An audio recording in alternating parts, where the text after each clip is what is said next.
Here, this will serve as a good spot to cross over. Arlecchino, hold up a second. Since you brought us all this way, would you mind telling us what you've got planned? We still haven't got the slightest idea what's going on here. And if even Columbina doesn't know where the iridescent moon's marrow is, how do you? Simple. Because I am an inheritor of the royal bloodline of the Crimson Moon, and one of the last surviving embers of the Two Worlds' flames.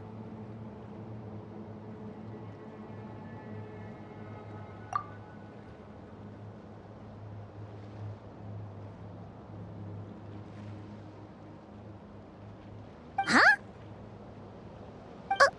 Are you serious? Isn't you're a descendant of that Crimson Moon dynasty we were just talking about? The one from ancient Conria? Your surprise is understandable. I was also taken aback when I first learned of it. But the more I thought about it, the more I realized the signs had been there all along. When I was young, I discovered I could wield a very special kind of fire. It coursed like blood through my veins and smoldered away inside my nerves. What's more, whenever I experienced strong bursts of emotion or drew too deeply on this power, it was like some kind of presence within the fire would begin to gnaw away at me, consuming me from the inside out. Exactly. That is why my hands are like this, too. At first, I saw it only as a curse, but once I became a harbinger, the Jester apprised me of the truth. Together with my own investigations over the past few years, there are several things that I have gradually come to understand. For instance, take the so-called Crimson Moon. In truth, it is nothing more than the shattered remnants of the iridescent moon, fused with the abyss to prolong its lifespan. Since this blood flame was bestowed upon me by the Crimson Moon, it is a fusion of the iridescent moon's former power and the corruption of the abyss. You all understand the nature of the abyss well enough. I draw upon its power, and in return, it hungers for my soul. This strange blackness is the mark of corruption it has left behind. If I recall correctly, you once told me that if the corruption ever made it to your heart, you'd become a completely different person. Yes, and that's the reason I'm always careful not to push my power too far. It's essentially a never-ending tug-of-war. Whew. Sounds intense. Anyway, the rest of my story can wait. Is there anything else about the Crimson Moon or the iridescent moon that you're unclear about? Paimon has a question. So, the Crimson Moon that the Carians used to worship was actually the iridescent moon, right? Which was one of the three moon sisters. Does that mean that the Carians were to the Crimson Moon as the Frost Moon Scions are to the Frost Moon? So much of that history has been lost. We have no way of knowing exactly what they were like. But I would suspect that the Conrians weren't as devout in their moon worship as it might appear. The iridescent moon's remains simply served as their link to the abyss. Later on, perhaps someone discovered a way to make direct contact with the abyss. Or maybe there was some kind of ideological divide. Either way, a dissenting faction staged a coup and drove out the royal heirs of the Crimson Moon dynasty. Still, even with the dark sun looming high overhead, the Crimson Moon's glow never truly faded. If you want living proof, it's standing right before you. The first time we met, I sensed something familiar in your presence. When I looked at you, I felt I could see that mysterious red moon in the corner of my eye. In your flames, I saw its broken image, surrounded by a strange black aura. Well, I appreciate that you kept it to yourself. Much about the Crimson Moon is still a mystery, and I'd prefer not to end up as the object of an insane research project. Anyway, time is against us here, so if there's any other questions, they'll have to wait. I just want to make sure I've got one thing straight. In her letters, Sandrone mentioned that since you are unable to contain the iridescent moon's marrow yourself, you intend to leave it in my custody, correct? That's right. For now, it's the only way I can pay you back for your help. The iridescent moon is already part of who you are, so with its marrow in your possession, you'll be even more powerful than before. Deal. Then let's get started. Get what started? What does this place have to do with the Crimson Moon? When I first became a Harbinger, the Jester gave me a book called Paranhari, also known as Leobranto Innamorato.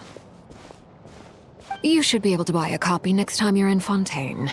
It's a love story set in the Crimson Moon era, but setting aside the tangled romances of its characters, it also records a few interesting details. In the Crimson Moon era, or so the story goes, there was an orphanage that received children from beyond the bounds of this world, and subjected them to a peculiar induction ceremony. Beyond the bounds of this world? For real? And what kind of induction ceremony?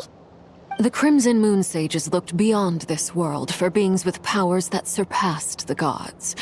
But fearing they might lose control, they subjected these children to a process of refinement.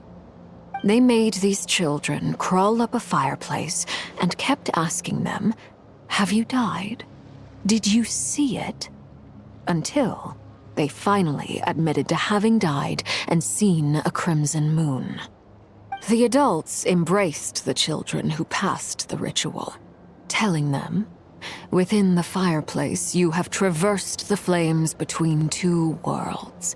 Here and now, you are born anew." The book leaves much unsaid, but I suspect that this was their way of branding the children they had enrolled, leaving an indelible mark upon them so that they would forever live in the Crimson Moon's light.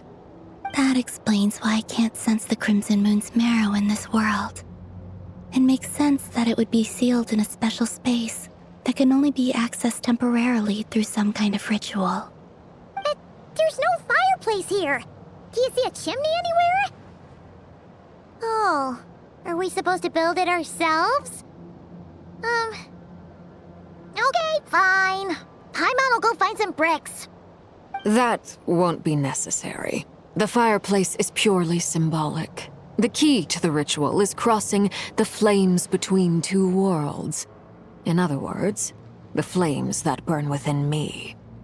Those burned away by such flames leave behind a kind of ghostly afterimage in the world. In the days of Conria, people believed they could be used to bridge the gap between the two worlds of life and death. In short, I can open a passage to that space for you.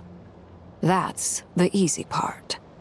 The catch is I'll need to stay on this side to keep the passage open, so I won't be able to come with you. Once you're inside, you'll have to find your own way. Very well. Then I'll open it up. Traveler, spare me a little more moonlight if you would. I may need it.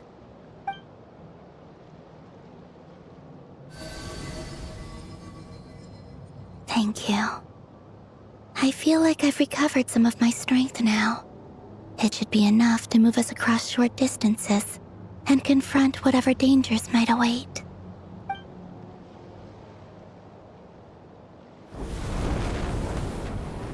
Mistress of the seven hues of ages past, great mother of the present, crimson-clad sovereign of the two realms, by fire severed, by fire renewed, I offer myself now and beseech your descent.